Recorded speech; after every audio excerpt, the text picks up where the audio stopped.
welcome back to Monday night, the best night of the week. Means it's time for another episode of RfRx. I'm your host, Kara. I'll be facilitating the conversation this evening with our amazing guest speaker. And with me tonight, co-hosting is familiar face, Rob. How are you doing? I'm doing just great, but that's because I'm not in the path of a hurricane like the person who is supposed to be co-hosting tonight is. Poor Helen. Hopefully everything goes well there. Oh my goodness. Yes, Helen is there in the path of everything. We are hoping she is doing well. So yeah, we'll be checking on her and everybody else. Well, we're not going to be checking on everybody else in Florida, but And we're sending her our thoughts, but that's it. Stops right there. yes, exactly. That is what we are doing. So definitely, if you've got people there that you are concerned about, check in with them, see how they're doing, and yeah, hopefully they're doing well. So, all right, Rob, what else is going on with you this evening, this week? What have you been up to? Well, I finally pulled the trigger and I registered for the PsyCon conference that's happening in Vegas just a month from now, actually less than a month now, the 20th to the 23rd. Which I have been interviewing all the speakers of, including Neil deGrasse Tyson and Penn Jillette. That was so much fun. I interviewed 12 of the primary speakers and to try to drum up interest in the conference. If people were on the fence, it might make them decide to. And I felt funny because after I interviewed everyone, I said, well, I'll see you in Las Vegas. And I really hadn't decided for sure I was going, but I got my booster shot the other day. So now I'm reasonably comfortable that I will not get very ill if I get coronavirus. So I'm going. So tonight we have the illusion of God's presence. And question number one is, have you ever been aware of or influenced by a presence or power, whether you call it God or not, which is different from your everyday self? Answer choices are yes, no, and not sure. Question number two, if you answered yes to question one, did the experience happen in a time of personal crisis or despair? Answer choices are yes, no, not sure, or I did not answer yes to question one. Question number three, have you ever felt a sense of oneness with the universe or a feeling that the universe is somehow mindful or loving? Answer choices are yes, no, not sure. And then question four, if you answered yes to question three, did the experience happen in a time of personal crisis or despair? Answer choices yes, no, not sure, or I did not answer yes to question three. So I'll leave that up for a few minutes so y'all can take a look at that and fill it out. I'll be excited to see what everyone says. And while everyone is doing that, Rob, do you want to tell us what we're doing here this evening? Well, I think we're doing an RfRx. And what is that? People may ask who've never been here before. RfRx is what we call our weekly meeting where we host guests who discuss topics relevant to the folks in this community. It's definitely not a replacement for the online community, which you'll hear about in a minute, or the support groups, which you'll also hear about in a minute. But these talks and presentations aim to provide good information, advice, or coping skills to our clients and the community. Pertinent questions, comments, inquiries can be sent via email to, I think we're going to see that link in the chat, which is rfrx@recoveringfromreligion.org. And most of our previous recordings, 94 I think now, can be found on our YouTube channel and even more on our audio podcast. So what is this term I keep mentioning, RFR, Kara? Great question. So RFR stands for Recovering from Religion. That's us. And our mission statement is to offer hope, healing, and support to those struggling with issues of doubt and non-belief. So it's kind of a three-pillared approach. And Rob, do you want to tell us a little bit about how we are offering healing to people who reach out to us? Yeah, that's one of the original things we did. Like, it started with the helpline. So now we have a 24/7 support via either chat or phone calls from anywhere. There are several numbers that you can direct dial from English-speaking countries around the world, but you can also just do a web call from any web browser anywhere. And you could even schedule a call back at a convenient time using our main website. Volunteers like me offer empathetic support without judgment or criticism. And we will, help you find resources from our great database. We have a team that puts together information to give our clients, and that's also directly available to clients to find, what they need themselves if they choose to do that from our great redesigned resource page. Yes, and that is a fantastic resource page. That is just amazing to me. Every time I visit it, there's new and exciting things on it. So Somebody called in today concerned with a family member in a cult, and I just went there and I said, oh my God, there's 64 hits on the word cult. yeah, there are a lot of resources. So if you're wondering about something, I bet we might have a resource for you. So check those out. And hey, you might even get to talk to Rob if you chat into the helpline, right? If you call into the, I Yeah, usually do calls and not chats, but there there's a you go. lot of people take chats too. If you just feel like doing a text chat, somebody will pick it up. Yeah, excellent. Well, thank you. The next thing that we try to offer is hope. And part of the way that we do that is through sharing and listening to personal stories. And the idea behind that is to kind of get this sense that, we are all in this together, even though everyone's experience is going to be different and everyone is on their own kind of unique journey, whatever that may be. But sometimes, hearing from other people about some of the struggles that they went through or the successes or some of the meaning that they made out of their journey can be really helpful and inspirational. And so, if you are interested in getting to know more about some of those stories and experiences that people have shared, you can check out our blog and our podcast, which I just dropped the links in there for that. And there is, again, tons of new content coming on there all the time as well. So take a look if that is interesting to you. And then the third piece that we offer is support. And one of the ways that we offer that is through our peer support groups. And these are face-to-face meetings of support groups, many of which are virtual now. They all started out in person, but during the COVID times, they all went virtual. Many of them, or some of them, are also transitioning back to in person, but we are going to continue to have virtual meetings as well, which means that you can attend support group meetings that may not be in the same place where you live. We have more than 60 support groups all around the world, and we're always starting more or trying to start more. And so you can actually look geographically and find one that is near you through our link on our website. It takes you to meetup.com where you can check out the options in your area. But as I said, if there's not one in your area or if the meeting time just isn't convenient for you, it's perfectly okay to join one of the other ones virtually because we can do that with the internet. And we, as I said, we have new groups starting all the time. One of our newer ones is the LGBTQA plus virtual support group chapter, which meets on the third Sunday of every month at 7 p.m. Central Time. And that one, I'm going to put the link for as well, is obviously specifically geared towards people in the LGBTQ plus community so that you can be in a support group and, maybe be able to discuss some things in more detail with other people who might have some similar experiences and perspectives. So definitely check that out if that sounds like you. And what else, Rob, do we offer for support? Well, before I say that, I want to ask you, what is the A in LGBTQA plus? What is the A? So, that is a great I have question. not seen that before.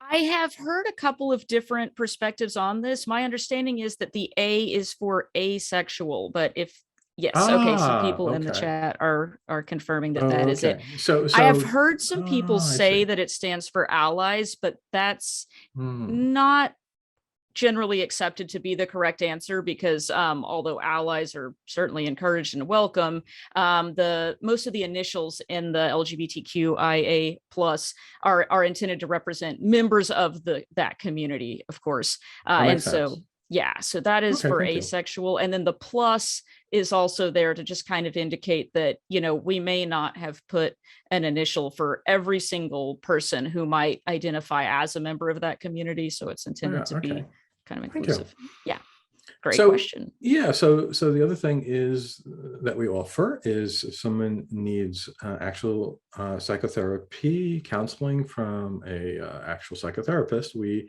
have a project called the Secular Therapy Project, STP for short.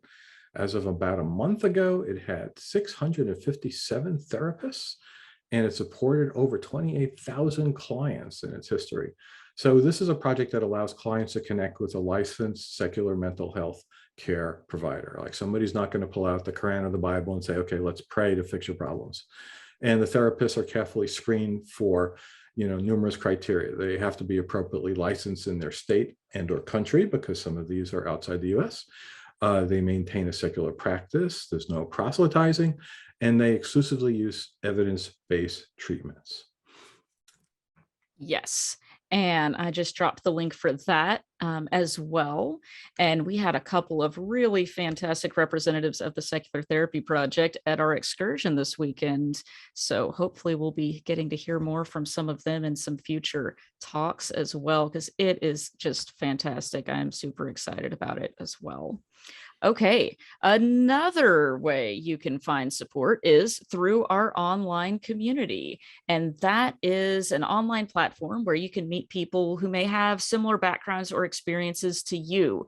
Within this community, it is a private group, so you have to call or chat in to one of the helpline agents in order to join. They'll talk with you a little bit, and if it seems like you might be a good fit, they'll send you a link where you can join the community.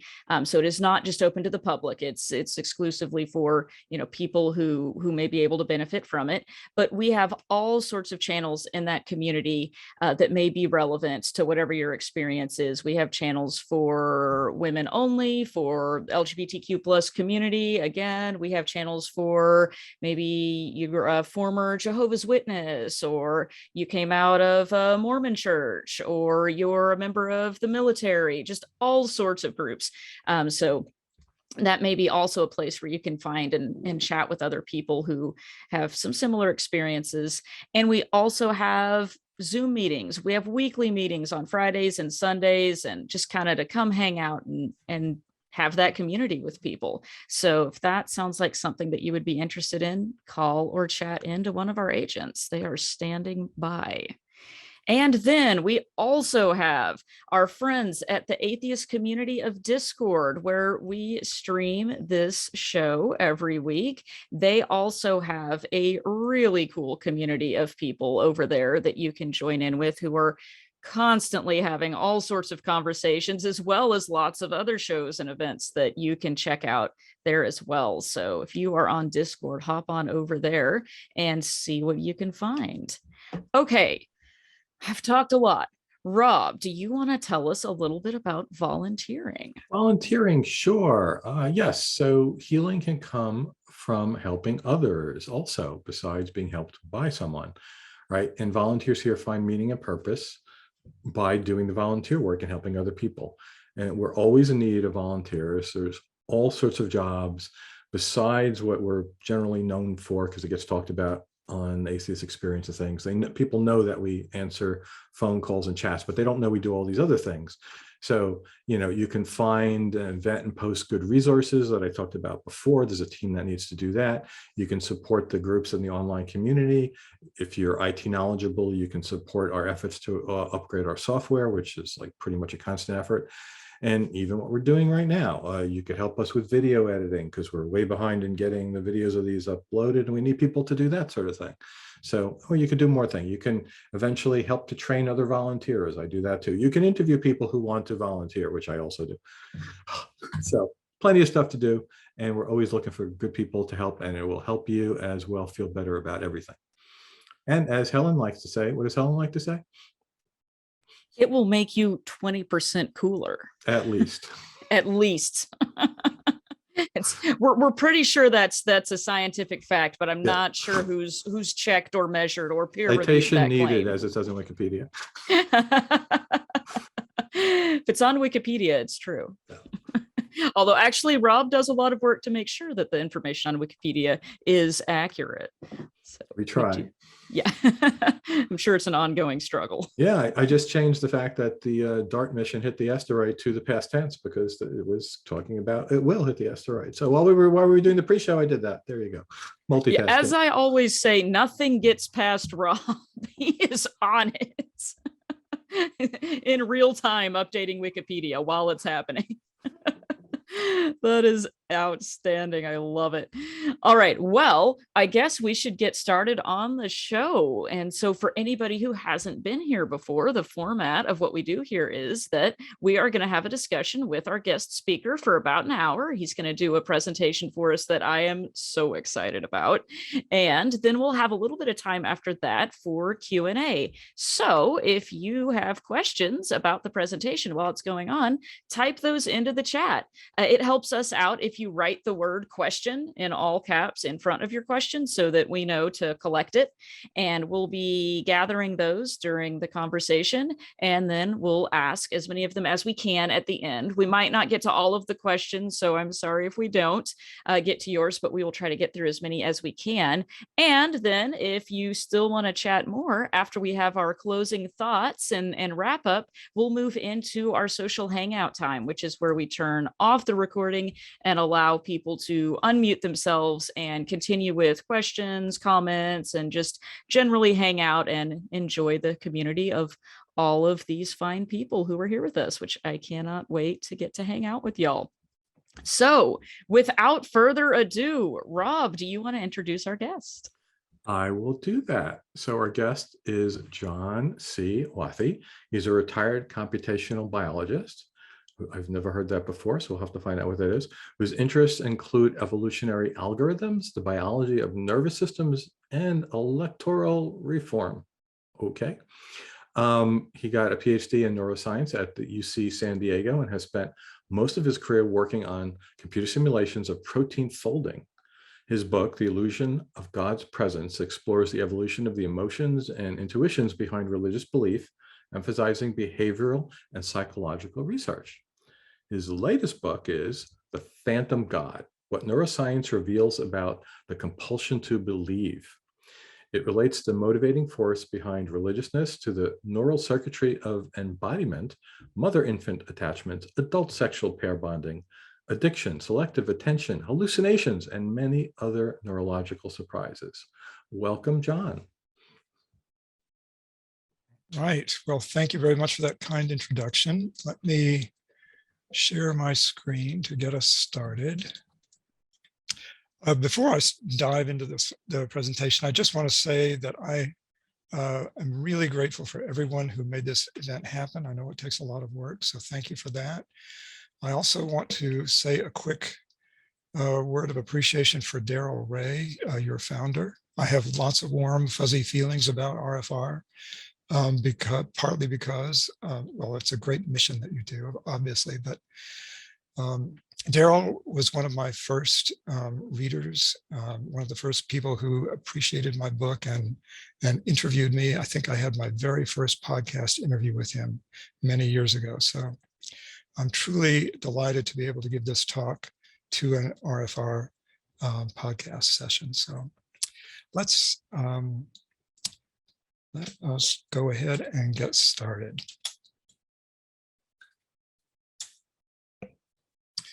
Illusions take up a lot of space. When they are gone, life flows in.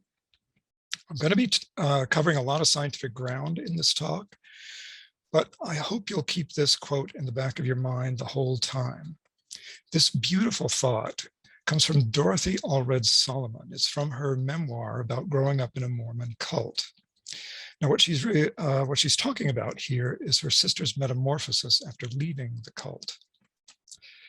But I think anyone who has broken free of religion can identify with this sentiment. I certainly do. In my case, a big part of what flowed in was scientific thinking.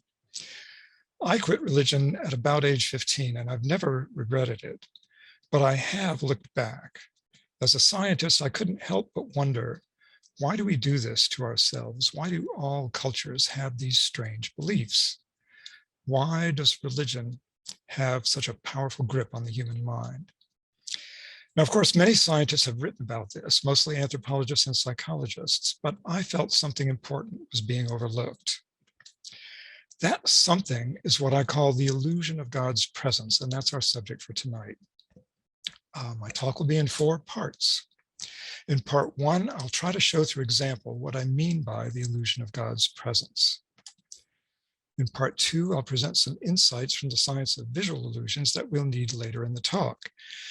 Now, you may wonder what any of this has to do with religion, but be patient. I think you'll see the relevance in part 3 when I try to explain the illusion of God's presence as something intrinsic to human nature. My hypothesis makes testable predictions, and we'll turn to behavioral biology and neuroscience for some insights and evidence here. Of course, any good hypothesis should have explanatory power. So in part 4, I'll show how it explains 4 long-standing puzzles of religion, one of which was pointed out by Neil deGrasse Tyson. So that's the map of where we're going. Now let's move on to part 1.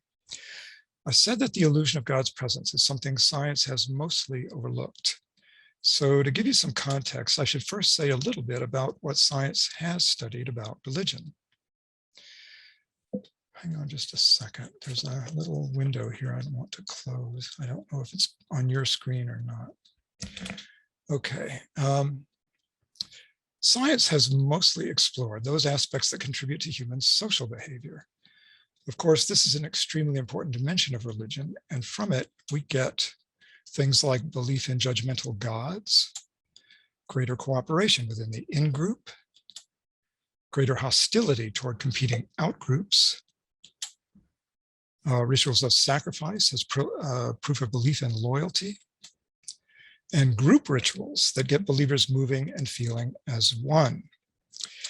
Now, in my book, I lump all of these together into what I call the social root of religion.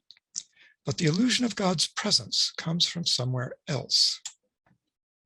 In this painting, the artist depicts it in a visual way, because that's just what artists do, but it's really not a visual hallucination. It's more a compelling feeling that someone else is nearby, coupled with intense emotions. And I can best convey the illusion just by reading you some first-person accounts. They seem to fall into 2 big categories, one of which involves a feeling that comes on gradually and persists, possibly for a lifetime. Now, this may be just a vague sense that the universe is somehow mindful and benevolent, or an ongoing feeling of God's love and presence. Here's how blogger Andrew Sullivan put it. I have never doubted the existence of God, never. My acceptance of God's existence, of a force beyond everything and the source of everything, goes so far back in my consciousness and memory that I can neither recall finding this faith nor being taught it.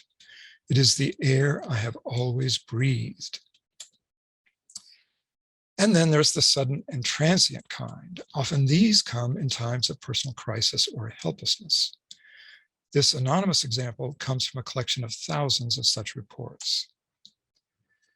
Then, just as I was exhausted and despairing, I had the most wonderful sense of the presence of God. He was in a particular place in the room, about 5 feet from me. I didn't look up, but kept my head in my hands and my eyes shut. It was a feeling of an all-embracing love, which called forth every ounce of love I had in me. It was the tenderest love I have ever encountered, and my sins were blotted out completely. Now, notice the strong emotions here, and also the spatial specificity of the illusion, in a particular place, at a specific distance. There's also typically an overwhelming feeling of knowing or sense of certainty that comes with these experiences. And this is so compelling that many people take it as evidence of God's existence.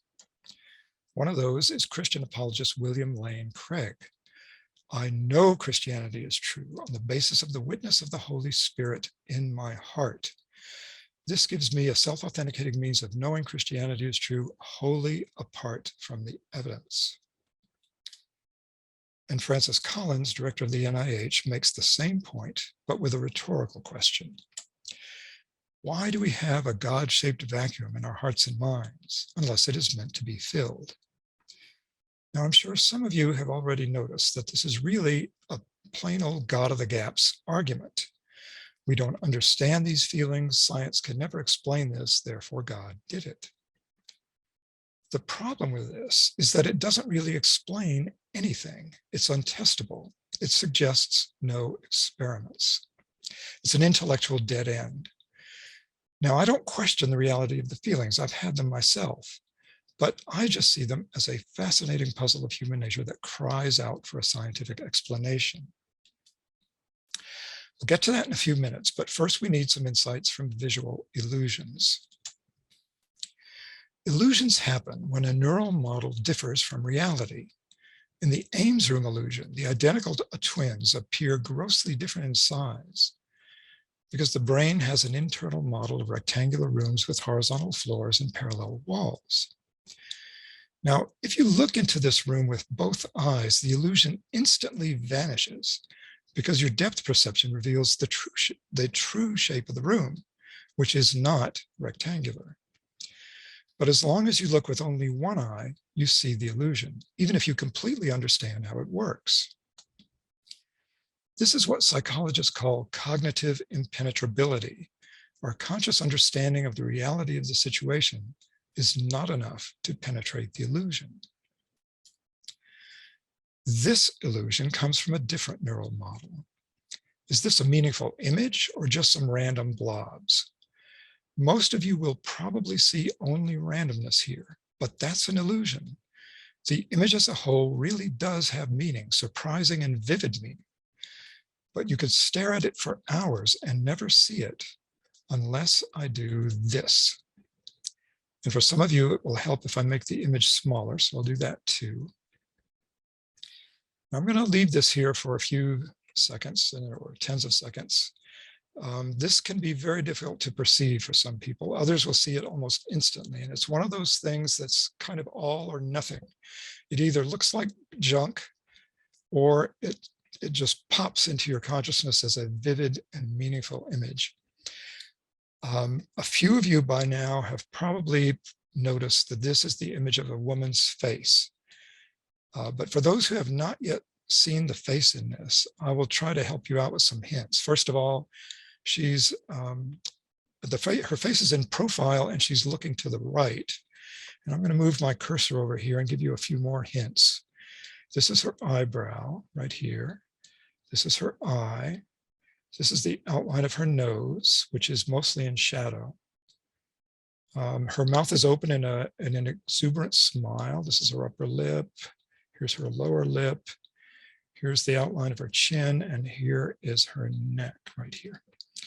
So I hope that may have enabled most of you to see this face. This thing is called a Mooney face, after psychologist Craig Mooney, who used images like these to study perception in the 1950s. It's a grossly impoverished image, stripped of all color, shades of gray, and most spatial detail. When I had it upside down, I was making reality differ from your neural model of a face, which evidently expects faces to be upright. And even now that most of you can see the face, you'll probably lose that percept, or at least it will become much weaker if I turn it upside down again. And there are two important lessons here. One of those lessons is that this is yet another example of cognitive impenetrability. We have trouble seeing the face in this upside down image, even when we know it's there. But if we turn it right side up again, our neural model fleshes out the stripped down picture and we get a much more vivid percept of a face. And that is the second lesson. Perception comes not only from sensory input, but also from what the brain expects. When the sensory input is impoverished, the expectations of the brain's internal models become much more important. Now, of course, if the image is not impoverished, it's easy to see upside down faces, and many of you will probably recognize this as Margaret Thatcher. Now, if you study these images carefully, you may start to see some slight differences, but overall, they give the impression of being very similar. And that is the illusion. Here's what they really look like. The only difference here is that the eyes and the mouth have been turned upside down in this image on the left, but that's enough to make her a hideous ghoul. And because Margaret Thatcher's face was the first to be abused in this way, the illusion is named in her honor. What this tells us is that there's a special purpose circuit in the brain for the holistic processing of upright faces. And our perception of the normality of a face and its emotional impact are absolutely dependent on that circuit. We are utterly blind to the ghoulishness of Margaret Thatcher's altered face if it's upside down. What the illusion cannot tell us, though, is whether that special purpose circuit is innately specified or is the product of experience. After all, we almost never see upside down faces. Maybe the brain is lousy at perceiving them because it just hasn't seen enough of them. So is holistic face perception innate or learned? Well, luckily, there's a way we can find out. Twin studies are the gold standard for teasing apart innate versus learned aspects of perception.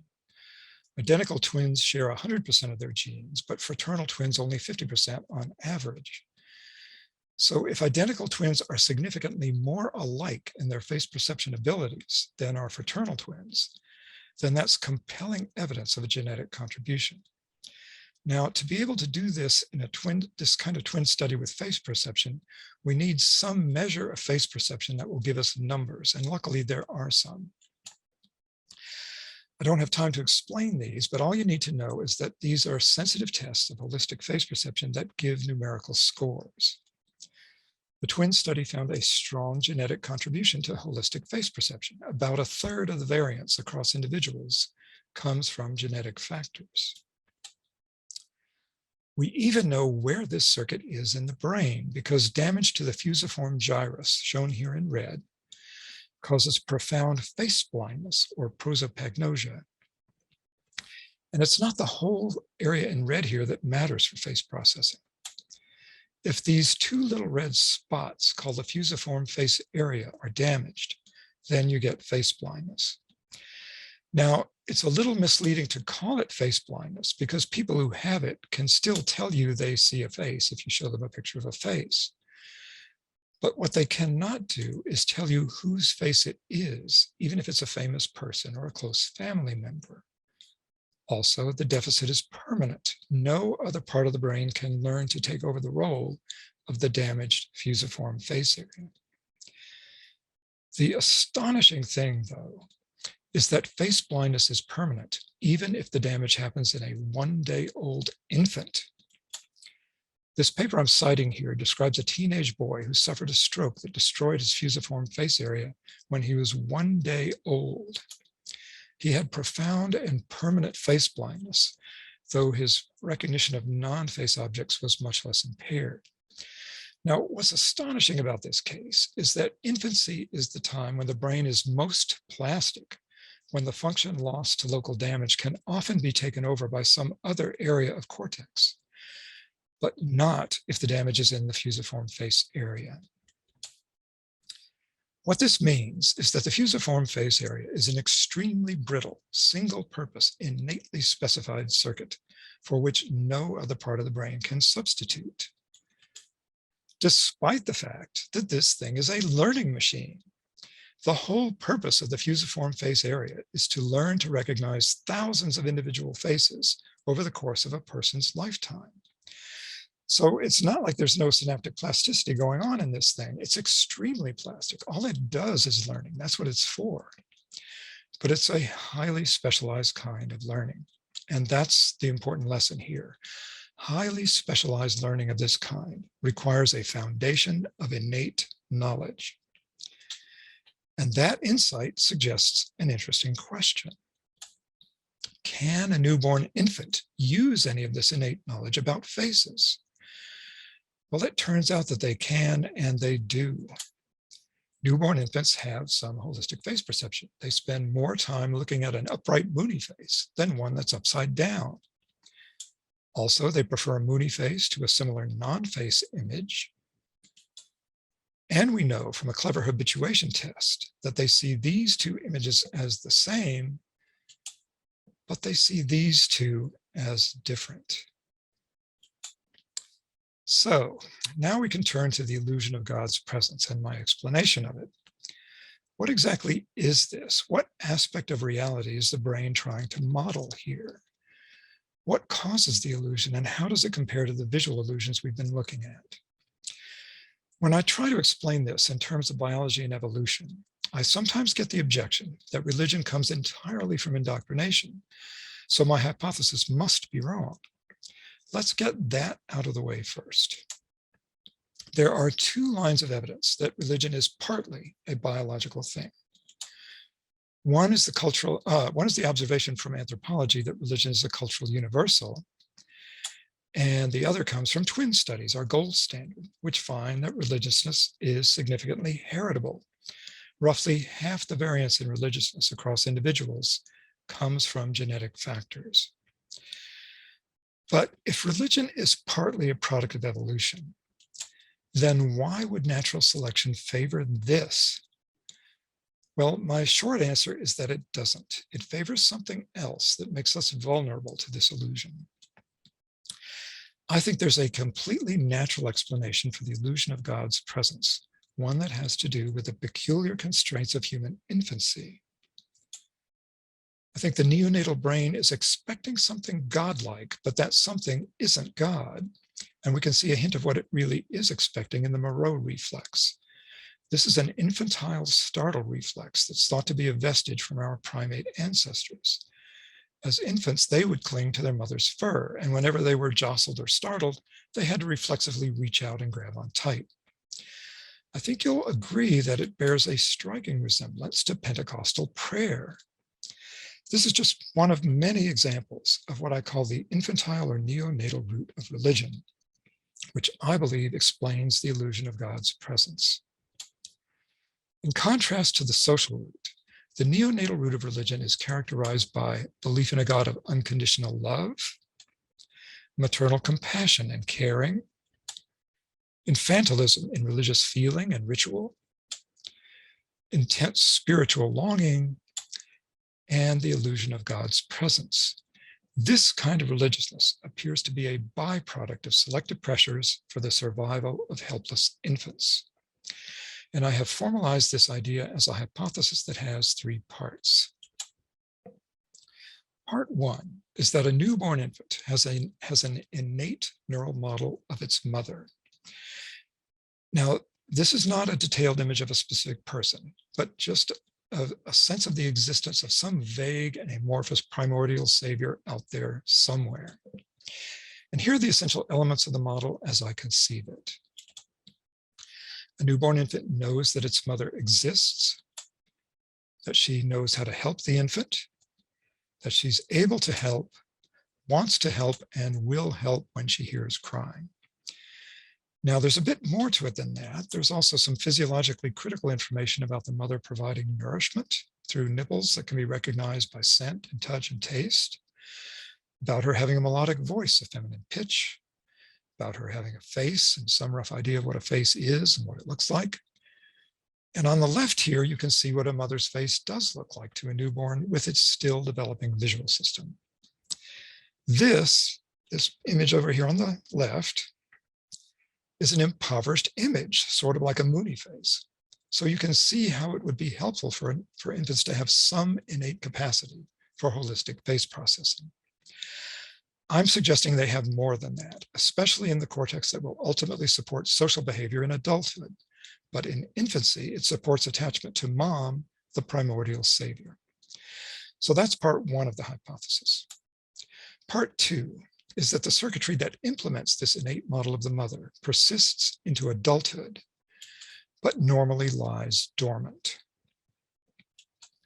And part three is that the existence of this circuitry in the adult can give rise to the illusory feeling of a loving presence, especially, though not necessarily, under conditions that mimic the helplessness of infancy.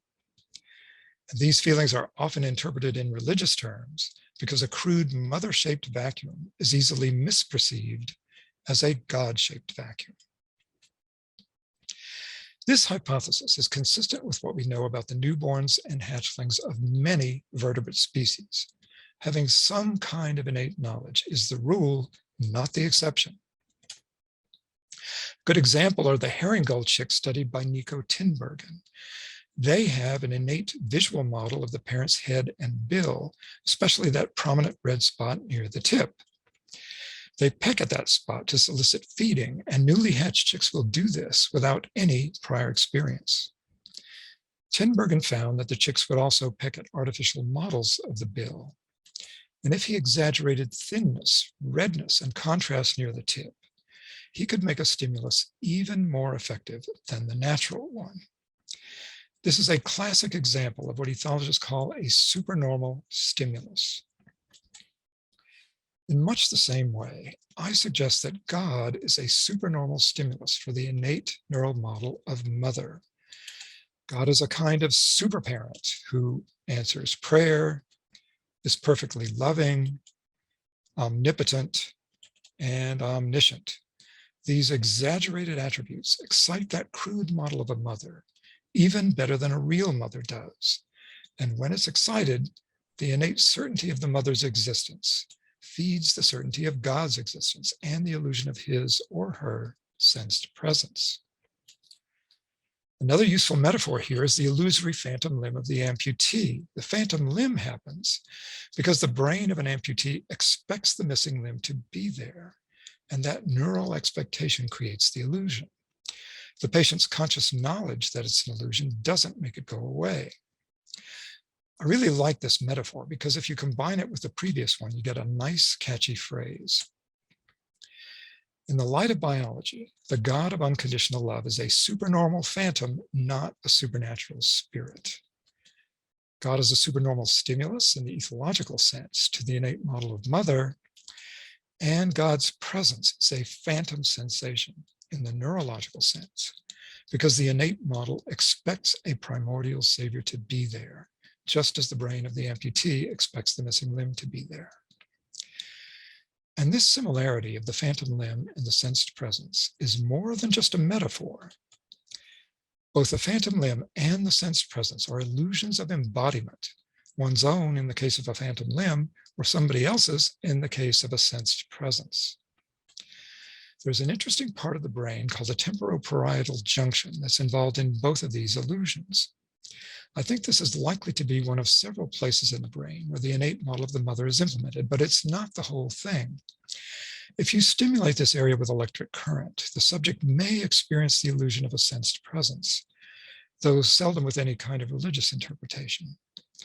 The spatial and personal aspects of it are there, but the divine love usually isn't. Those feelings of divine love may, however, come from this place. This is the orbitofrontal cortex, which I think is also likely to be an essential part of the innate model of mother. It's on the underside of the frontal lobes, just above the eyes. Now, of course, it's what the orbitofrontal cortex does that makes it interesting. In monkeys, we know it's important for reinforcement learning. Neurons in the orbitofrontal cortex learn to become excited by a previously neutral stimulus, like, for example, a green triangle on a computer screen, but only if it is paired with a tasty treat. The tasty treat is called a primary reinforcer because it is innately rewarding, and the triangle becomes a secondary reinforcer only with learning.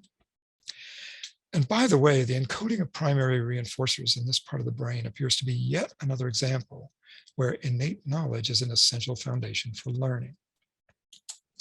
Now, we also know from neural imaging experiments that the orbitofrontal cortex is specifically activated in human parents when they see infants, and in infants when they hear their mother's voice. Now, it's this last finding, of course, and others similar to it, that are most relevant to my hypothesis about the innate model of the mother. But all of these things taken together strongly suggest that the innate model of the mother, or at least the part of it that's in orbitofrontal cortex, can be thought of as the set of primary reinforcers needing for learning human social behavior. This could explain why the innate model persists into adulthood. It persists because it's an innate foundation for learning.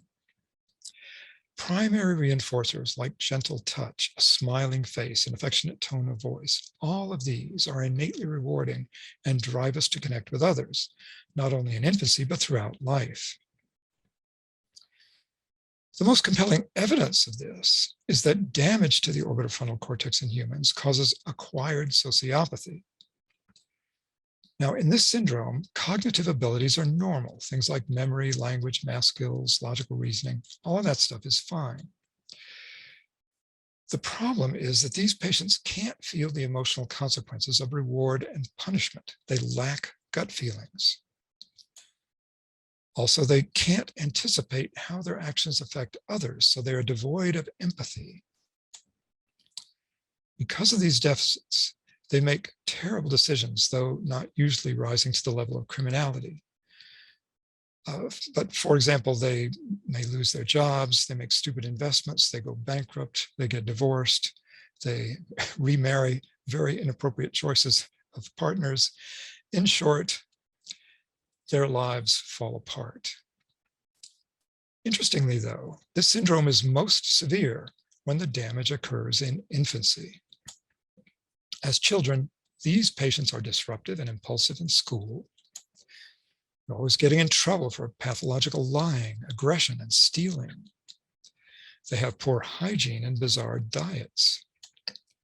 They practice careless sex starting in their early teen years, and they make dangerously negligent parents. What this tells us is that the orbitofrontal cortex is an extremely brittle, innately specified circuit for which no other part of the brain can substitute. Well, that should sound familiar. We have seen this movie before. This is what we saw in the fusiform face area. And like the fusiform face area, this innately specified thing is a learning machine. Well, this is all fascinating. It says a lot about my hypothetical innate model of mother. But does the orbitofrontal cortex have anything to do with feeling God's presence? It should if my hypothesis is right. But as you can imagine, that's kind of a difficult experiment to do. Ideally, you'd like to scan the brains of people in that critical moment when they're having the sudden and intense kind of feeling of God's presence. But that's a little hard to summon on demand. And yet, if there's anyone who could do that or come close to doing it, it would probably be these people, the Carmelite nuns of Montreal. They spend much of their time seeking closeness to God. And this image I'm showing here comes from their website where it had the caption, "God lives, I stand in his presence." Well, luckily for us, Montreal also has neuroscientists, and 2 of them persuaded 15 Carmelite nuns to be subjects in a brain scanning experiment. Their neural activity in a mystical state was compared to that in a baseline condition, resting with their eyes closed. In the mystical condition, the subjects were asked to remember and relive with their eyes closed the most intense mystical experience ever felt in their lives as members of the Carmelite order. And to give you some clue about what kind of mystical experience we're talking about here, I'd like to read you a direct quote from the paper. During the qualitative interviews conducted at the end of the experiment, several subjects mentioned that during the mystical condition, they felt the presence of God, his unconditional and infinite love, as well as plenitude and peace. So that sounds pretty close to what we want. What was happening in the brain during all of this? Well, the paper listed 14 brain areas specifically active in the mystical state relative to baseline. I will show you only the top 5. And at the very top of the list, the most active is the orbitofrontal cortex. So that's encouraging. Now, I don't have a specific interpretation for the next one in the list, the middle temporal area. But the next 3 after that, in the inferior and superior parietal lobules, those are all in or near the temporoparietal junction. That's the area that handles embodiment and where direct stimulation can sometimes elicit the illusion of a sensed presence. Now, I want to emphasize that all of this is merely suggestive. It does not prove my hypothesis, but it is at least consistent with it. Okay, so let's quickly go over the main points from this part of the talk. Religion is partly a biological thing. There's a neonatal root of religion that science has largely overlooked. God's presence is an illusion in high-order association cortex that retains an innate model of mother. And In the light of ethology and neuroscience, God is a supernormal phantom, not a supernatural spirit. And finally, the hypothesis of the innate model of the mother leads to testable predictions, and we saw some evidence for that in the orbitofrontal cortex. A good hypothesis may also explain some long-standing puzzles, and tonight we have time to look at 4. Puzzle number 1. Why is God two-faced? Why do believers tell you their God will damn you to hell, yet in the same breath insist that he loves you unconditionally? Well, you probably already know my answer. They are blind to this blatant contradiction because of powerful intuitions from the social and neonatal roots of religion, which tell them that both descriptions of God must be true. Now, if I'm right about this, if these really are the dominant sources of religious emotion, then this insight applies to more than just the two-faced God. It means that religion is in some sense two-dimensional. If we mix the social and neonatal ingredients in the right proportions, we should be able to cook up just about any kind of religiousness there is. Or more precisely, if we could measure how much a person's belief comes from the social and neonatal components, then we could plot anyone in this space. Now, in my book, I include a rough draft of a psychometric test that tries to do exactly that. The latest version of it has 44 items that assess the 10 qualities in these 2 lists. Each item is a statement that probes one of these aspects of religiousness, and the respondents indicate their level of agreement. I'm pretty sure you've seen lots of psychological tests of this kind, but I'll give you some examples here. For a statement like this one, teachers should lead prayer in public schools. The standard way of indicating level of agreement works just fine. But what about one like this? God will never abandon me. The statement assumes that God exists and probes absolute trust in that God. Now, for an atheist like me, that's a bit confusing. If I say that I disagree, I seem to be saying, okay, there is a God, but I don't trust him. It's almost like being asked, have you stopped beating your wife? So to cope with that ambiguity, I've added another option for those who feel the statement just doesn't apply to them. So now you've seen a couple of items that'll give you some clue about this test, but I want to show you a few more just to give you a better feel for what's really being measured. Let's start with the social dimension and probing sacrifice. Here are a few items. People who don't contribute money at religious services should stop coming. I would gladly give my life to defend my faith. And I would rather my child die than lose his or her faith in God. Now, the first one in the list seems pretty tame compared to the other 2, and the last one is so extreme, you might not think any parent could possibly feel that way. But I assure you, some do. That's an almost verbatim quote from a Christian mother. But over on the neonatal side, things look very different. Let's take a look at items probing infantilism. I sometimes think of God more as a loving mother than a heavenly father. I feel safe in God's arms. We are all God's children. So those examples should give you a feeling for what the test is trying to do, but the main point I want to make about it is that you should think of the test as a prediction. These 2 dimensions of religiousness should really exist, not just on paper, but in the minds and brains of the people who take the test. Now, psychologists have a clever mathematical tool for getting at just this kind of problem. It's called factor analysis. So I predict that if my psychometric test were to be given to many subjects of diverse religious backgrounds, then the social and neonatal items should naturally segregate into these 2 distinct factors in a factor analysis. That would mean that they correspond to something real in the human mind. Now, that experiment has not been done, but it should be. Okay, puzzle number 2. Why are women more religious than men? This is probably the single most robust finding in the psychology of religion. Across nearly all religions and by most measures of religiousness, women are significantly more religious than men on average. Now, of course, I want to emphasize that we're talking averages here. Obviously, there are many free-thinking women and many religious men, but on average, this just shows up again and again in psychological tests of religiousness. So why? Why is this? Well, several explanations have been offered for this, and a few have some supporting evidence, but there's no scientific consensus on this question. I think there are probably several factors behind this gender gap, but the idea of the innate model of the mother suggests a new one that I think may be especially important because it makes some interesting predictions.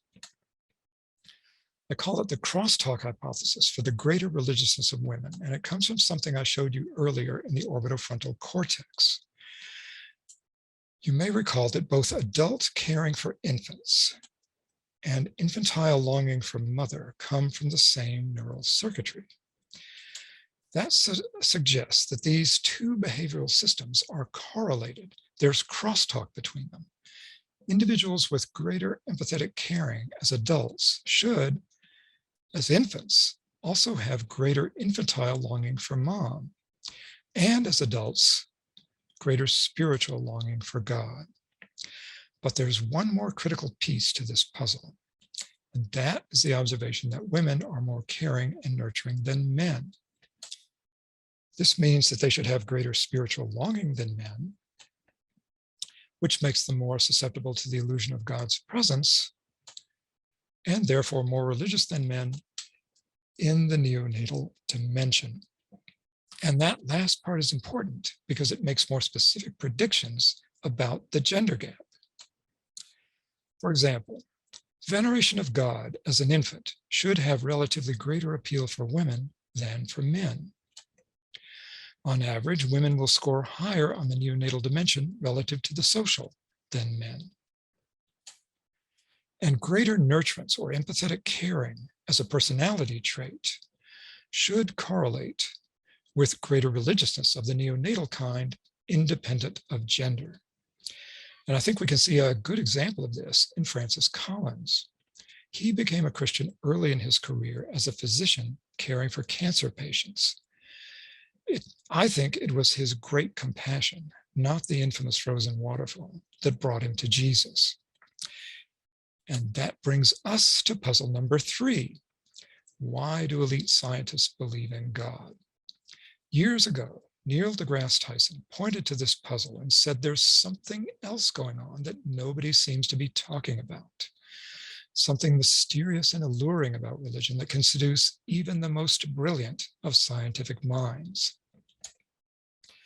We cited these data from a paper in Nature. As of the late 1990s, about 90% of the American public believed in a personal God who answers prayer.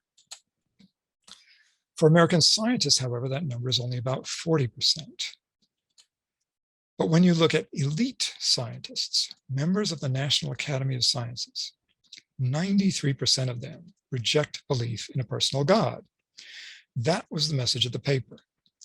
But Neil's point was that the authors had missed the most exciting and puzzling thing in their data.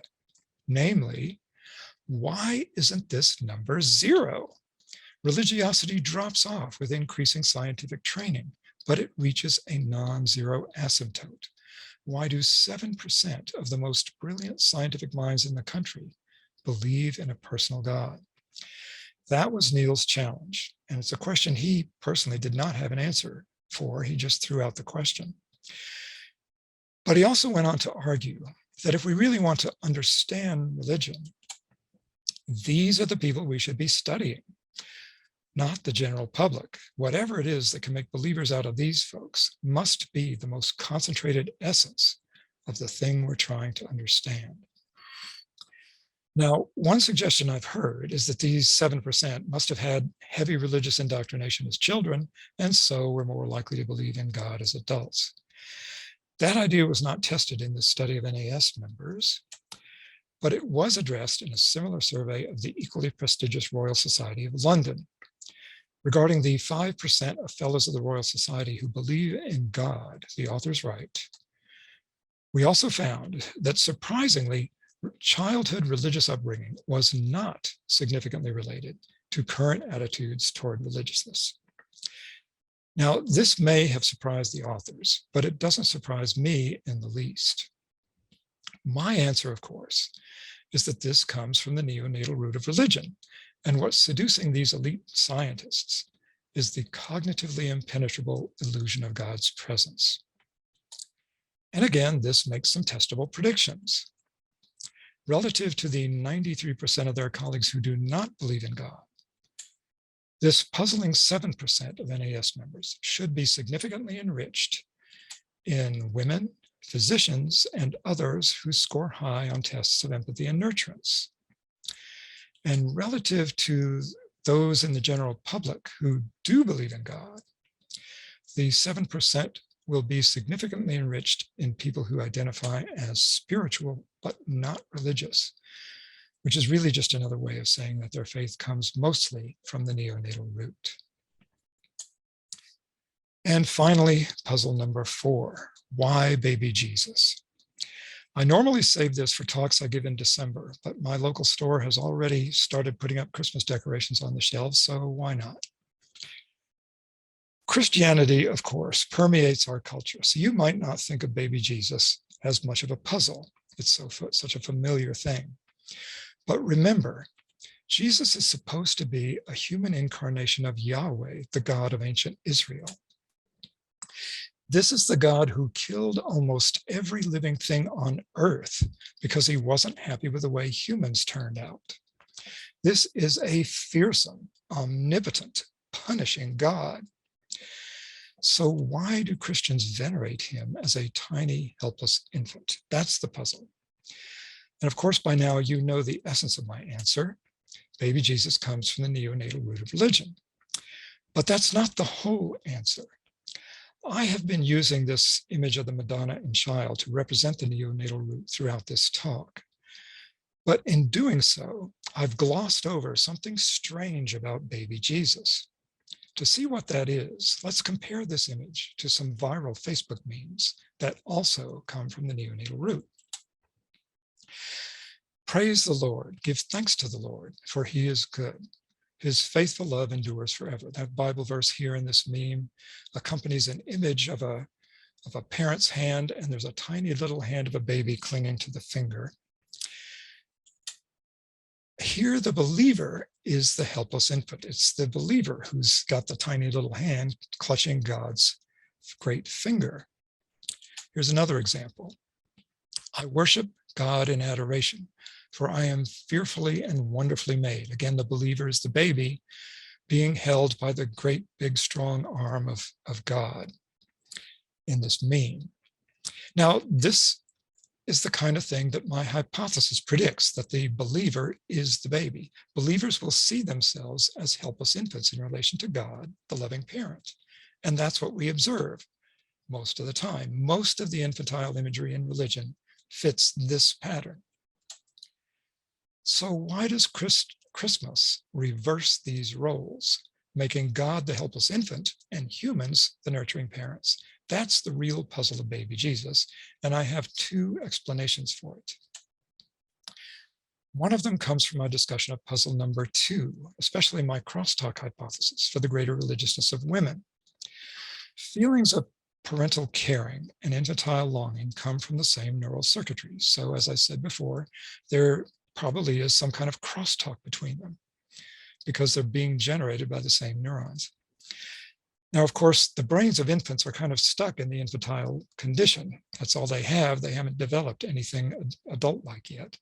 But the brains of older children and adults can easily flip between these 2 emotional states, the adult and the infantile. That flipping is the same role reversal that gives us baby Jesus. Role reversal is easy, appealing, and seems natural because these 2 emotional states are tightly coupled in the brain. But my other explanation for role reversal comes from puzzle number 1, the two-faced God, or I should say the two-faced nature of God. Now, on the right here, we have God, the loving parent, which again comes from the neonatal root. But on the left, we have God the exterminator, the God of the social root. Now, if we zoom in on this area in the white triangle on the left, we see that God is drowning lots of helpless babies. That's a little hard to reconcile with the image on the right.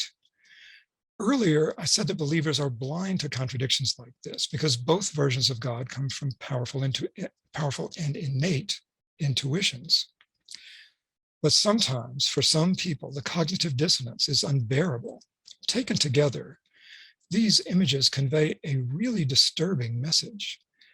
That loving hand of God I'm holding in the image on the right could shove me underwater and drown me. So luckily, however, if the God on the right is the one you really want to believe in, there is a simple way to eliminate the conflict. Just reverse the roles. Baby Jesus defangs the God of the social root by making him a helpless infant. Here's how Pope Benedict described this some years ago. God chose a new way. He became a child. He made himself dependent and weak, in need of our love. Now this God has become a child. And now this God who has become a child says to us, you can no longer fear me. You can only love me. I think most religions have both social and neonatal aspects. And baby Jesus is clearly an example of the neonatal. But he's also a special trick, a role reversal that emphasizes the neonatal root while diminishing the social root. This, I think, is why most Christians love Christmas. Most, but not all. Those with authoritarian leanings prefer a fearsome God. They want to restore their God to omnipotence, even at Christmas time. And this shows up in some interesting ways. If you want to make God great again, one approach is to condemn Christmas because it's heathen. For example, Hellfire preacher L.R. Shelton condemned the celebration of Christmas, ostensibly because of its pagan or satanic origin. But I think the real reason is that he just didn't want his fearsome God to be defanged. Jehovah's Witnesses do much the same thing, forbidding their followers to celebrate Christmas. And they're not just banning baby Jesus, they're also demanding a costly sacrifice. Prove your loyalty by giving up Christmas, something you and your kids really love. More commonly, though, the social root creeps back into Christmas in a more subtle way, not by condemning baby Jesus, but by saving him from the heathen. Here I'm going to just read a meme that I took down from Facebook. Facebook is trying to get folks to remove this picture from their profiles because it is offensive. Let's band together and prove them otherwise. So this is an objection, a supposed prohibition of Facebook to show this meme about, the nativity scene. Well, obviously, this is just an example of the so-called war on Christmas. The idea here is that Christians are facing a threat, an imagined threat, really, from another tribe, the godless heathen who want to destroy their favorite holiday. Now, this particular meme is also a rallying cry. Let's band together. This is more like Onward Christian Soldiers than Merry Christmas. This is purely social root stuff. Now, the war on Christmas fantasy is relatively new, but intrusions of the social root into Christmas go all the way back to the Gospels themselves. No Messiah without a sacrifice. And here I'm quoting from Matthew, chapter 12, verse 13. The angel of the Lord appeareth unto Joseph in a dream, saying, arise and take the young child and his mother and flee into Egypt, for Herod will seek the young child to destroy him. This, of course, is the story of the slaughter of the innocents. It goes on to describe how Herod, not wanting to be dethroned by an infant king, ordered the slaughter of every male baby in Bethlehem. But Herod is not the real perpetrator here. Yahweh is. He knows that Herod will do this. The slaughter of the innocents is a forced human sacrifice to a bloodthirsty God, the price humanity must pay for the gift of a Messiah. Again, this is pure social roots stuff. Now, if my explanation of baby Jesus is right, then a lot of the story comes from human nature, and we should see similar myths in at least a few other religions. And sure enough, we do. The story is not unique to Christianity. For example, baby Krishna of Hinduism, it has much in common with baby Jesus. Krishna is a human incarnation of the fearsome god Vishnu, rendered harmless in this adorable figurine. Like Jesus, baby Krishna is born to human parents who dearly love him, and figurines of this are popular in both religions.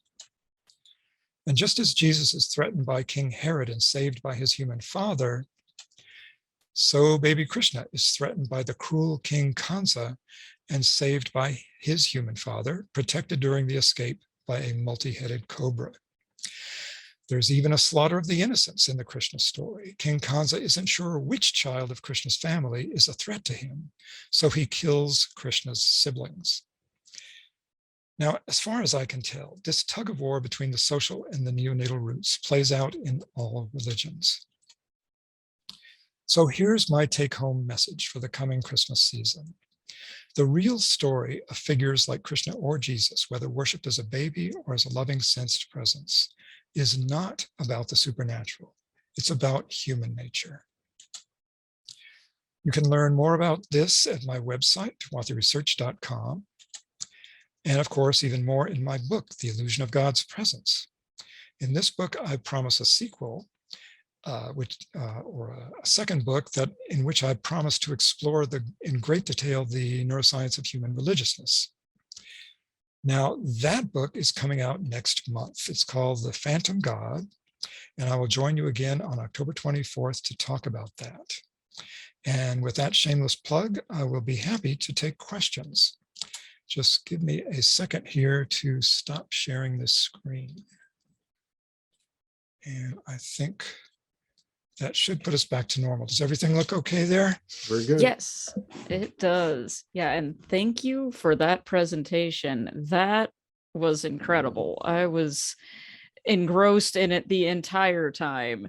That was really fascinating. I love what you did with that. It's amazing to me. It's like you took something that was in plain sight, the the maternal imagery with the baby Jesus and all that, and really thought to look at it and unpack it. Wow. Excellent. And we do have a lot of questions for you. Are you ready to take some? I'm ready to go. Okay. Well, let's see. To start with, we had a few questions at the beginning about what you were talking about with the prosopagnosia. So one person says that I had a visual presence of my dead grandmother who was Catholic during a near-death experience, and it was hyper real, and the remembrance of the vision is still as crisp to me today as it was 9 years ago when it happened. Can you explain a little bit more about how that happens? Well, near-death experiences are really fascinating things. Those do tend to be visual hallucinations, and they usually come on not just in a time of emotional crisis, but in a time of physical crisis, right? We wouldn't call them near death unless something seriously bad was happening to a person's health or safety. You know, they may be injured, they may be in a hospital setting undergoing surgery, they may be just sort of teetering in and out of consciousness or in some dreamy state. So without knowing more details, it's a little hard for me to try to interpret that, except to say what I just did, that they often have some kind of dreamy component to them. Sometimes they're more remembered than experienced, or they're recalled in a way that makes it difficult to tell exactly when during the physical life-threatening crisis the imagery really happened. Was it during my heart attack, or was it after the heart attack when I was in the ambulance or being treated? So because of all of those ambiguities, it's a little hard to pin these things down and make sense of them. I would only say that having an image that looks like the ghost of a deceased loved one is a very commonly reported thing. It's why we have so many ghost stories in literature. It's a popular thing because people report it, people experience it. You become attached to someone who's really close to you. You spend a lot of time with them. Their physical image, the feeling of their presence, the sound of their voice, all these subtle details are burned into your memory, and they don't disappear when the person dies. And any little thing that triggers them, triggers some association to them, can sometimes be fleshed out by the brain, which is giving you a perception based on what it's expecting. I guess the only other comment I would make about that is, you remember I said early in the talk, especially when we were looking at the Mooney face, perception comes not only from sensory input, but also from what the brain expects. And the brain can be put into a situation where sensory input is diminished or even shut out altogether. And a near-death experience can be one of those. Taking hallucinogenic drugs is another, or being in a sensory deprivation chamber is yet another. And in those situations, when you're diminishing or eliminating sensory input, then the expectations of the brain become much more important, and you start perceiving things that the brain is expecting, maybe even on an unconscious level. It might not be a conscious expectation. But these things come bubbling up from the expectations of the brain, and you perceive them as if they are real. They look real, and we call those hallucinations. So that's the best I can do to explain something like that. Okay, so I have a question. This is one sort of personal. Can one have a condition of partial prosopagnosia? Because I think I might have that. I'm awful at face identifications. We did a trivia game where the host thought it would be really cool for everyone to submit baby pictures, which actually could be anywhere up to 12 years old. And you were supposed to pick who that was currently playing the game. I drew a 0, and I knew that was going to happen in the previous experience. Other people got at least half of them right. And Yes. even when it was pointed out to me, this is Julie, this is Bill, I could not see it. Yeah, that's a very perceptive question. And the short answer is yes. Individuals have, in the population, you can see a natural variation in the ability to do holistic face processing and to do facial recognition or identification of faces. Even familiar faces are difficult for some people in some circumstances. There's a wide variation in face perception ability, and that's normal. So don't feel too bad about that. It can be embarrassing. I actually had we go to a country dancing thing, and somebody who's kind of in the front of the room for months, I didn't really look at her very carefully because I wasn't paying attention, but still, it was the wife of the caller. And once she came over and introduced herself, and I said, "Hey, you new to this club?" And everyone looked at me with shock because everyone else recognized her as the wife of the caller. Yeah, yeah. No, that does happen. There is variation. Well, that is really interesting to know.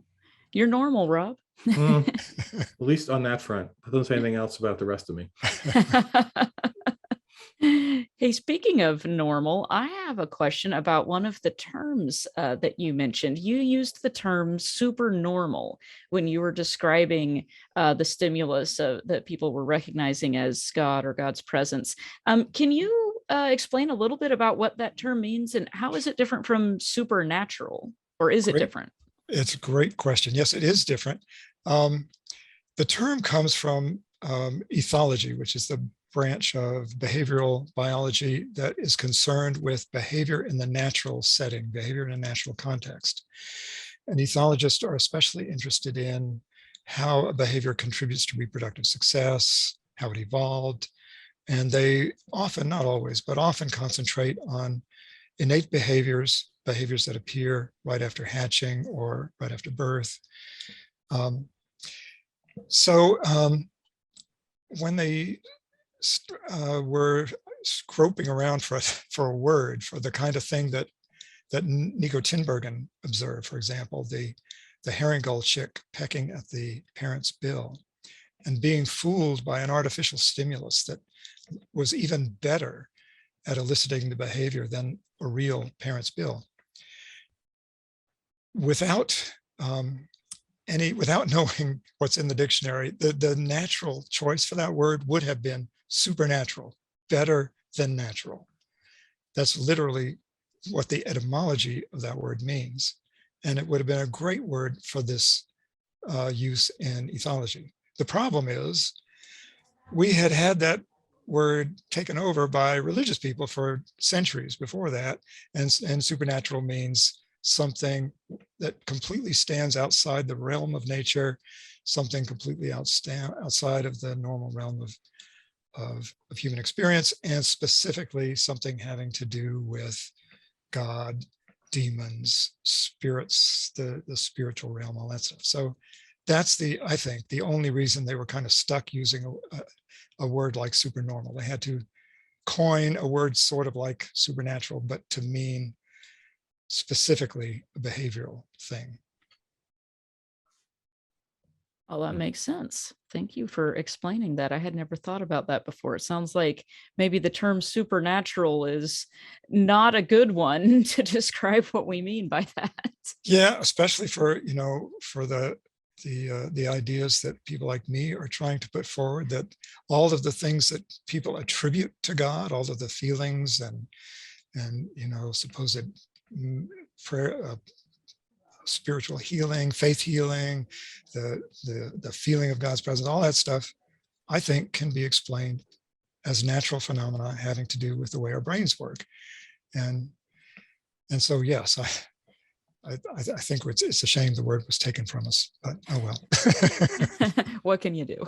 What can you do?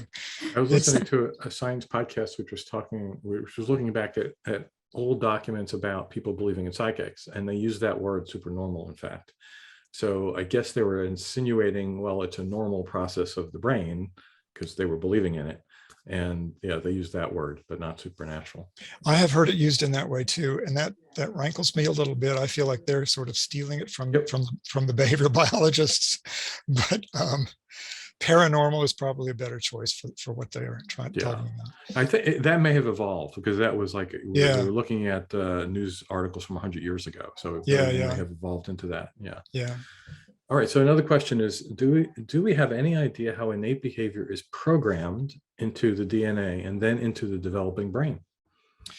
That is a great question. I don't really know, except that I guess the one thing I can say about that is that I've read a theoretical chapter. So it's actually part of a book, but it's one chapter in particular.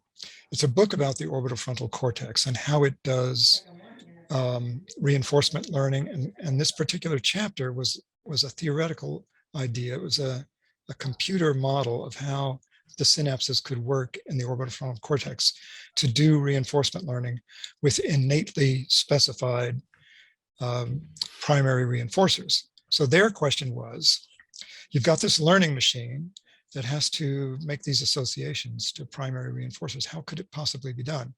And the only way they could do it was to have non-modifiable synapses. The brain, according to their theoretical work, should have non-modifiable synapses, and those should be necessary, not just a nice handy thing, but they should be necessary for doing innate modeling of something like, the innate model of mother, the innate idea that the face should be upright, all of that kind of stuff should be handled by non-modifiable synapses. And I don't know to what extent that idea has been tested. I mean, it would apply to all the instinctual behavior in animals. Like, baby turtles come out of the shell. I know they got to go to the water. Right. Okay. That is interesting. Okay, I have another question here that is related to several people ask kind of similar or related question to this. As you're talking about this, there's a lot of discussion of this, sort of maternal, mothering, nurturing sense that's going on here. So with that in mind, how is it then that God, especially in the Christian belief system, gets to be thought of as a male when so much of this explanation revolves around motherhood? What's going on there? And several people had kind of follow-on questions about, is this some attempt to oppress and control women, or what's going on there with that kind of gender reversal? Oh, that's a great question. I just discussed that in several places in the book because the answer is deep. It goes to many places, which we do not have time to cover tonight. But I'll give you some of the essence of it. Well, first of all, there's a short answer, which is that mostly the male image of God comes from the social root of religion, from that cruel, judgmental, punishing aspect of God. That's where also patriarchal, you could throw that adjective in there. That's where the male aspect of God comes from. There's another dimension to that, though. There's another piece of that, which I haven't yet talked about. And that is that religion, especially the social root side of religion, the patriarchal side of religion, the authoritarian side of religion, that tends to be a tad misogynistic, sometimes extremely misogynistic. And there's something associated with that it's not just that women are being suppressed so that men can run the religion or run the society. There's something biologically deeper to it, and that has to do with the uncertainty that a man has about the paternity of his children. A woman can be certain that her babies are genetically hers. A man has less confidence in that. And men, therefore, should, according to evolutionary theory, be prone to, or let me phrase it a little differently. If there are some men in the population who have a tendency to want to control their women, to watch them very carefully, to isolate them, to keep them from other men, that kind of thing, to guard them in that way, to assure the paternity of their own offspring. If any any men in the population have that tendency, that will be selected for because they'll show up more often in the next generation. And so that tends to be a male thing in humans, this tendency to dominate women in this way. It explains, for example, female genital mutilation, which is really a way of putting a tamper-evident seal on a girl's vagina before she's old enough to start having sex. So that's kind of a creepy and disturbing answer to the question, but it's an important part of it. And like I said, I go into more detail on that. But there's another thing I'd like to mention on that subject, and that is that even in patriarchal sort of authoritarian religions, which Catholicism tends to be, for example, the maternal or feminine aspects of God tend to creep into the religion anyway, whether the Pope wants them to or not. A great example of that is the veneration of the Virgin Mary in Catholicism. Virgin Mary is a big deal in Catholicism, much more than for Protestants. They pray to her, they pray the rosary to her. She is their intercessor between them and the fearsome judgmental God, the judgmental Yahweh. Also, female saints who are also sort of intermediate deities. They're sort of lower hierarchical deities in Catholicism. The faithful pray to them too for special favors and needs. 2/3 of them are women. They outnumber men 2-to-1.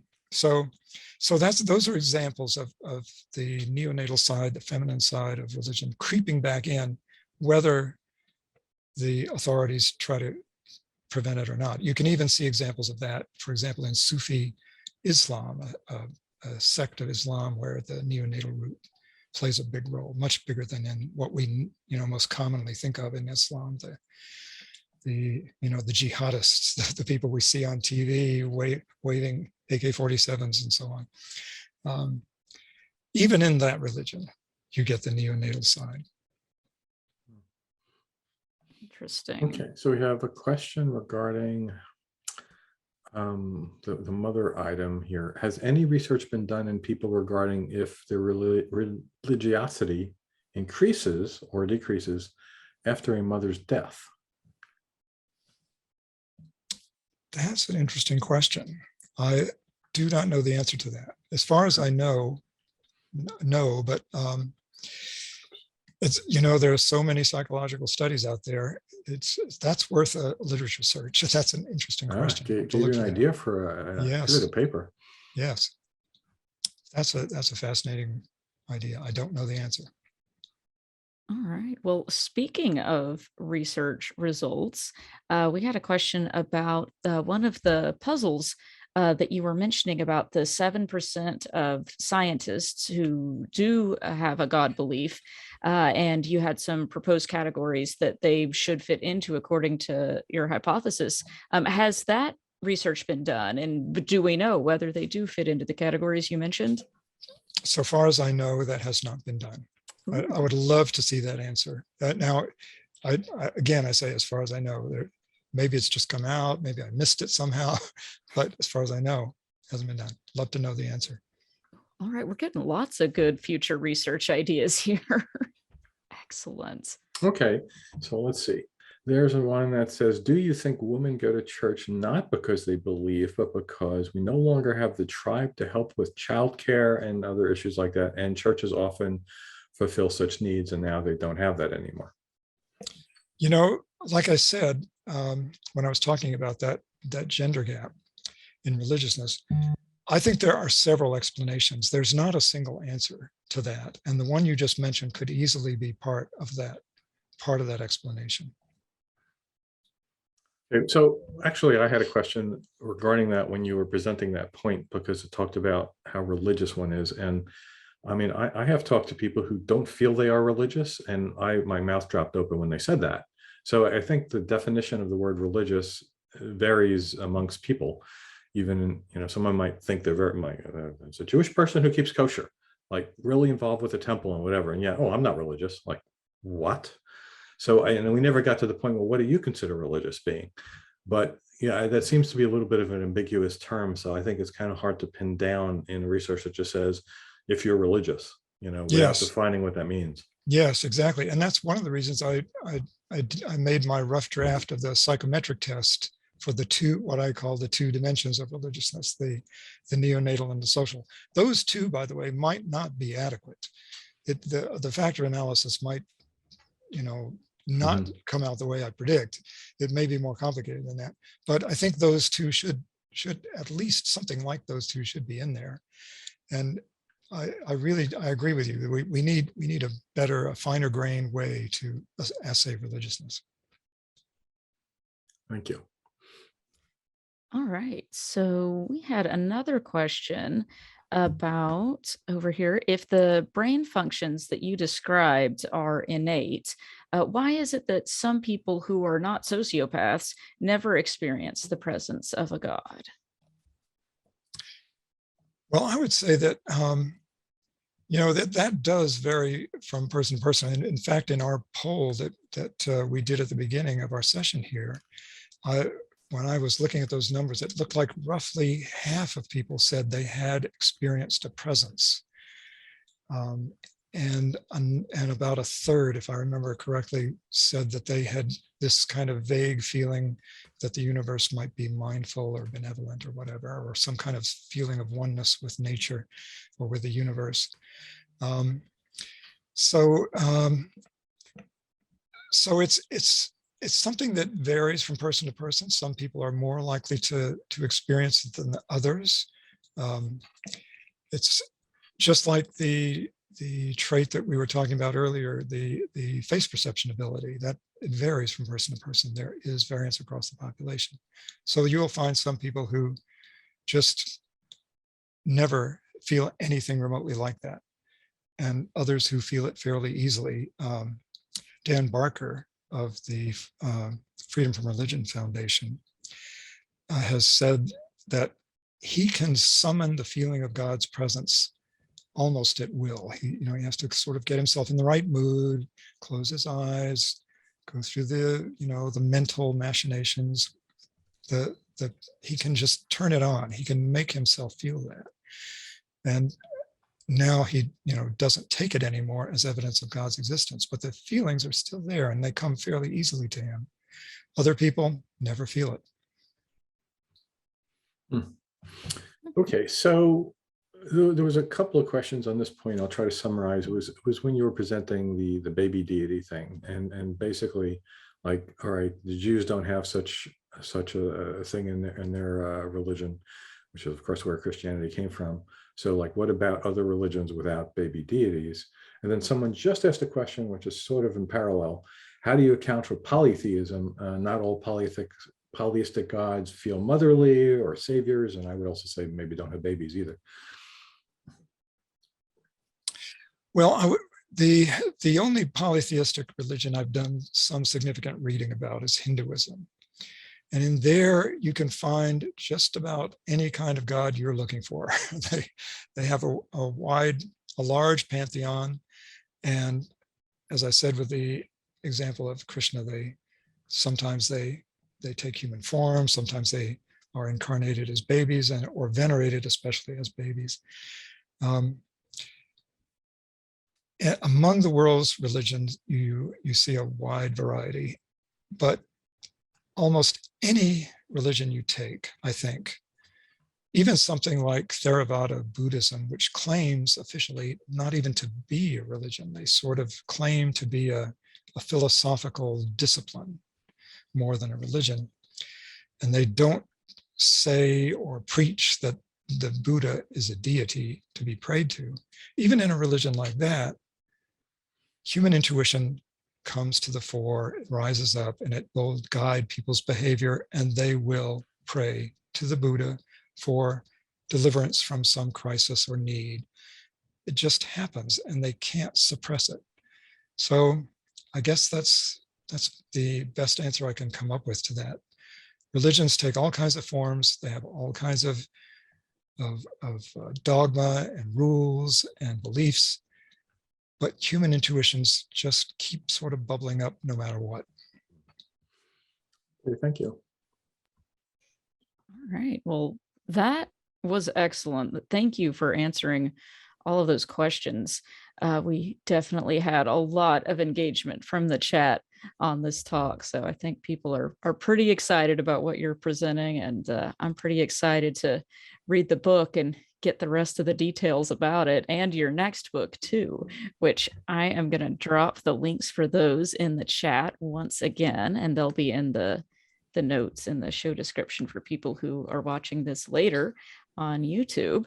But thank you once again for sharing all of this with us and taking the time out to come and do this presentation for us. And we are so looking forward to having you back again for the follow-up talk. I cannot wait. Well, thank you. I feel exactly the same way. I'm truly grateful for the opportunity, for the invitation. Eager to do it a month from now. It'll be a great time. Excellent. Well, we are glad to have you back again anytime. And by the way, we're going to wrap up here and move into our social hangout in just a few minutes. Will you be staying around at all for the hangout, or do you need to go ahead and go? No, I can hang around for a little bit. Sure. Outstanding. Okay, great. Well, stick around if you've got more questions for Dr. Wathey. And don't forget, we'll be back again next week. Same bat time, same bat channel. And we'll get the details and descriptions of that up for you shortly. But I also want to thank all of our other volunteers and crew who make this possible, moderating and monitoring the chat and streaming to Discord and doing all of our video editing and podcast posting. So thank you to everyone who's involved in that. And Rob, do you want to give us a little more detail about those RfRx recordings? Sure. We have, I think the number is 94 as of now, can be found on our YouTube channel. You go to our main page and then you hit the link that says RfRx videos, and you'll see at the top of the page, see our YouTube playlist, and that'll show you all of them. And even more of those have been uploaded as audio podcast episodes. So some of them are easier to listen to. This one might be a difficult one to manage in the future on just audio because there are so many great visual representations, but a lot of them are just as well done as an audio podcast. So You can put any questions or comments and inquiries in an email and send them to us at rfrx@recoveringfromreligion.org. And we also have a great blog where people write all sorts of interesting stories. I actually just had a caller today who I suggest she contact them, because there's a contact us if you want to write something for them. It was such an interesting personal story that I thought, hey, it might be great for other people as well as her to get it out in the medium.comics communications blog. And I think Kara's going to put, yes, our podcast location. You can find our podcast right there in that link. Yeah, thank you. Want to tell us all about our social medias all over the interwebs? I do. We are all over the interwebs, and you can follow us and like us and subscribe and share and all of those things on whichever of the platforms you like to use the most. We are on Facebook. We have a Facebook support group page as well. We have a Twitter. We have Instagram. We are even on TikTok. I did a TikTok. No dancing, though. Yes. So see Rob not dancing on TikTok. Check us out. Follow, like, and subscribe and all of that good stuff. It really does help us get out there and get some views, reach more people, and share our mission with everyone. So definitely check it out. And lastly, you can sign up for our newsletter. This is at the bottom of our homepage. There's a link to do that. It provides RfRx news, recently added resources. If they upload videos, it might tell you about it, and sorts of things like that, including updated published blog posts. Excellent. Thank you. And finally, we also want to hear from all of you. See how you found us this evening, how you enjoyed the program. So I am going to launch our feedback poll right now, if you don't mind taking just a few minutes to let us know how we did. And I will read those questions to you real quick. Question number 1, this program was relevant to me. And the answer choices are on a scale of 1 through 5, with 1 being not at all relevant and 5 being very much relevant. Question number 2, the speaker was clear and understandable. Same scale, 1, not at all understandable, and 5, very understandable. Question 3, I will definitely attend future programs like this. Answer choice number 1, will not attend again. Answer choice number 5, will definitely attend again. And then finally, how did you find RfRx tonight? Answer choices are through the RFR online community or Slack, through a meetup event, through Facebook, Twitter, or Instagram, through Eventbrite, or other. So I'll leave that up for just a few minutes while we have some closing thoughts from Sacha. Sacha, thank you. Welcome. Thank you, Kara. Thank you. Yeah, it's a privilege to be here just to sort of round things out a little bit. Particularly, John, thank you so much on behalf of Dr. Darryl Ray and Gail Jordan, our Executive Director, and indeed the rest of the board. We're very appreciative of you taking time out of your very busy schedule to be here today and share this presentation with us here at Recovering from Religion. So thank you. My pleasure. Your presentation was extremely educational and insightful, and I think all of us benefited greatly from that today. So yeah, big appreciation and thank you. And want to just say how much it really ties into with the work that we do here at Recovering from Religion. Of course, our mission statement is to provide that hope, healing and support for people who might be questioning why religion has such a hold on us in this world, and perhaps questioning where they stand with that. So your presentation was very helpful along that line, and we're very appreciative of that. Big shout of appreciation too for your work and how easy we can find that on your website. I think is it watheyresearch.com. Correct, yes.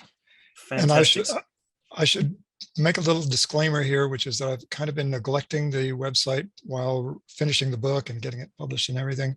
Right now it sort of looks like a website dedicated only to my first book, but I'm going to try to change that soon and give both books equal time.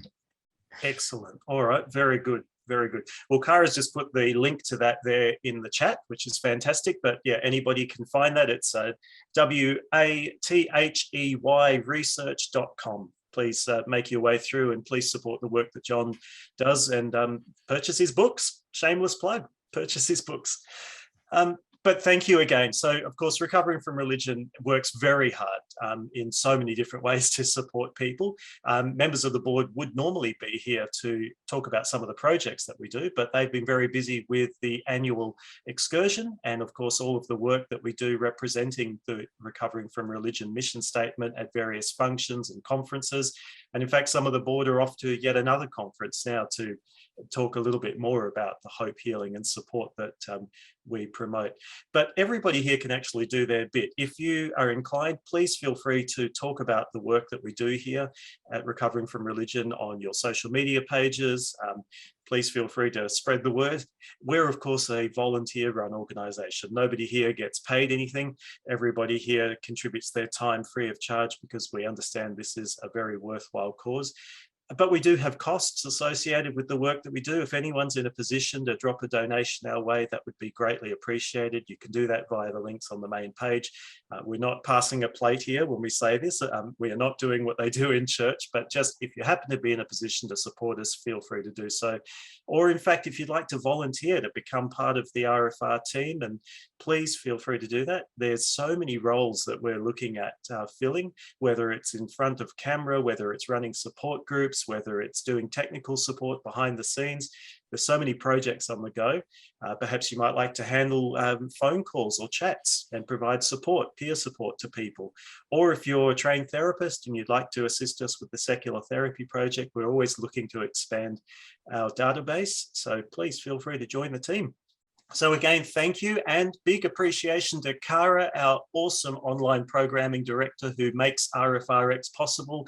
There's a lot of work that goes into setting up these weekly presentations. So thank you, Cara, and thank you, Rob, as well, for your amazing work and all those who work behind the scenes.